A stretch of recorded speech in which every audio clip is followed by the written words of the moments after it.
The man who invented Oz, with all its colorful characters, has a life story almost as improbable as his creations. In 1856, Lyman Frank Baum is born to a wealthy family in upstate New York. But once on his own, success seems to elude him.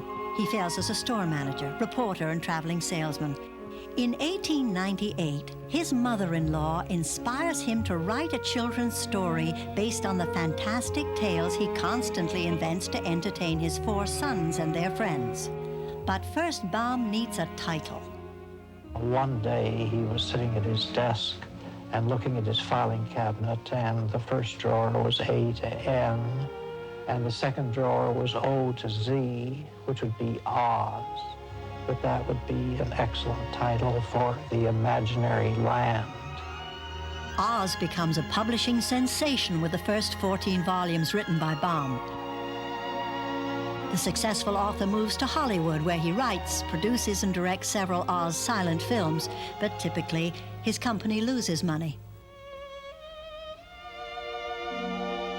Baum remains in Hollywood, turning out a new Oz book every year.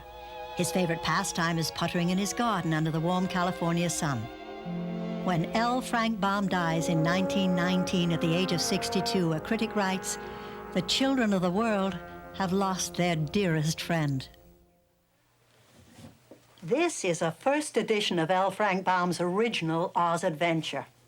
It's over 90 years old now, but the story's as fresh, lively, and imaginative as the day it was written. By 1938, over 10 million Oz books had been sold, captivating 4 generations of children.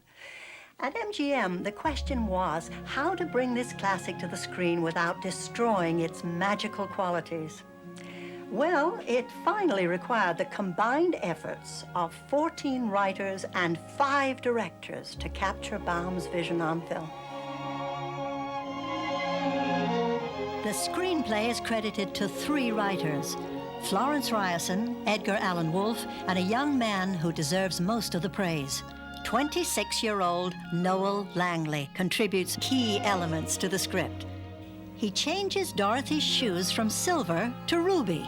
He establishes the fantasy characters as hired hands on the Kansas farm, and he inspires Dorothy to realize there's no place like home. 2 young men from Broadway are assigned to write the songs for Oz. Harold Arlen will compose the music.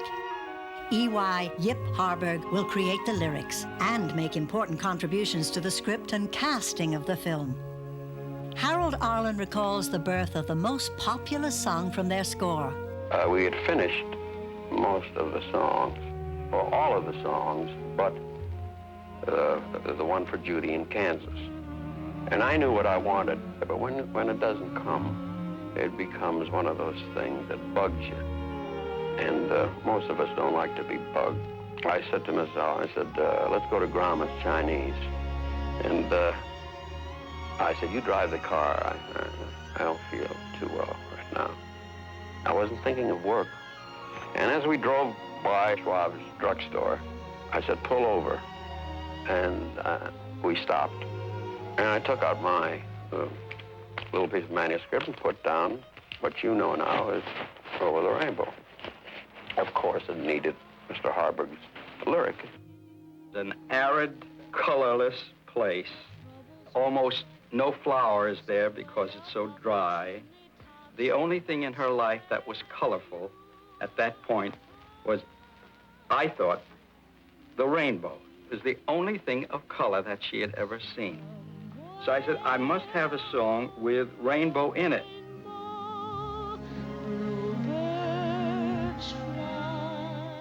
She didn't sit there and say, all right, watch this. I'm going to really blow you away with this. This was just a song in a film, and her performance is the reason.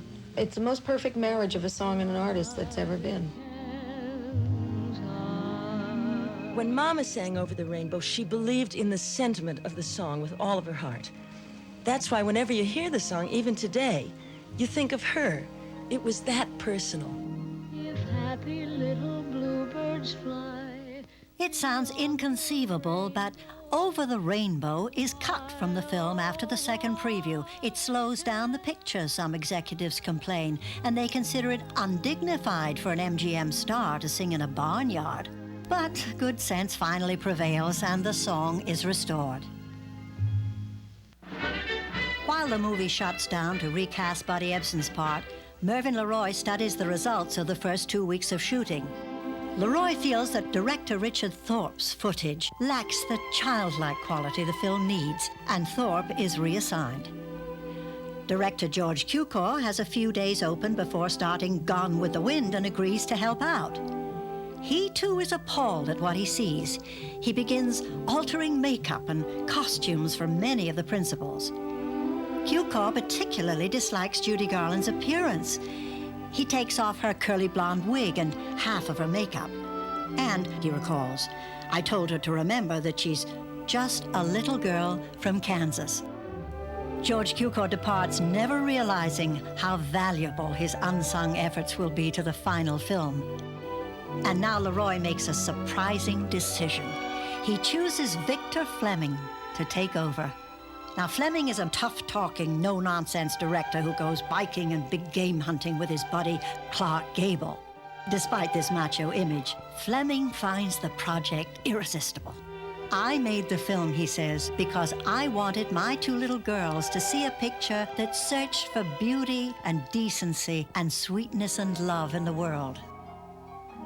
Fleming works tirelessly on this difficult project. Then only a few weeks before completion, he is abruptly summoned to the Selznick Studios. There is trouble in Tara. On the Gone with the Wind set, Clark Gable and George Cukor are barely speaking. Gable threatens to quit unless producer David O. Selznick borrows his pal Victor Fleming. Selznick gets MGM to agree. Cukor is out and Fleming is in. King Vito, one of Hollywood's finest filmmakers, will provide the finishing touches on Oz. Sometimes we'd being in the studio and knowing the director, and the studio would ask you to take over. And so then they said, well, would you take over Wizard of Oz? I said I would, and I went over, and Victor Fleming was a good friend and took me around all the sets and went through the thing. And one day he left, and I took over. It was about, as I remember, it was about 2.5 weeks, 3 weeks possibly, which included Somewhere Over the Rainbow. But I did not want any credit, and as long as Victor was alive, I even kept quiet about it. Come out. Another element of Oz falls into place when over 100 little people march into MGM, the first and last time that such a unique gathering would take place. They are billed as the Singer Midgets, but many are freelancers from vaudeville and circuses all over the world.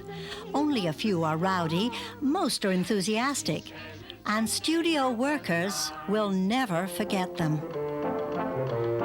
Munchkin memories are very special.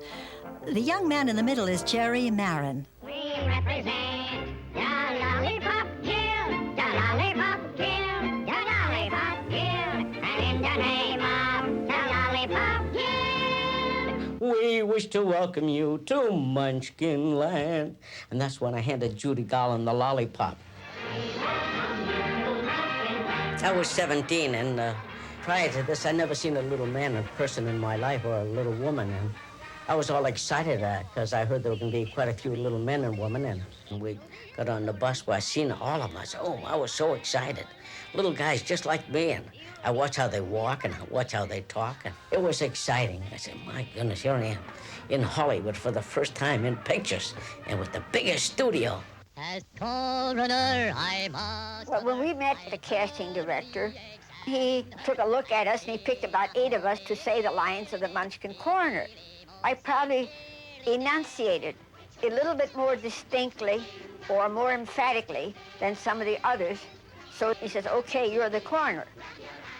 And then, of course, Adrian, the gentleman who is in charge of costumes, measured every single Munchkin and designed an individual costume for each person, so that it took the costume department about 5 weeks to make up all these costumes, during which time we were rehearsing. So as soon as the costumes were ready, we were ready to start shooting. Jack Dawn took each one of us and said, well, now what is your part? What are your lines? And then he would put on a makeup for us. And then as soon as he was finished with us, they would take a still shot, and that was put in the files. And then each other Munchkin who had a speaking part was likewise done a master of makeup by Jack Dawn and put in the file, so that when we were ready to shoot, all they had to do was take that picture out of the file, and one of the assistant makeup men would put on the same whiskers and beard, and so that we would be have the same appearance every day that we were on the set.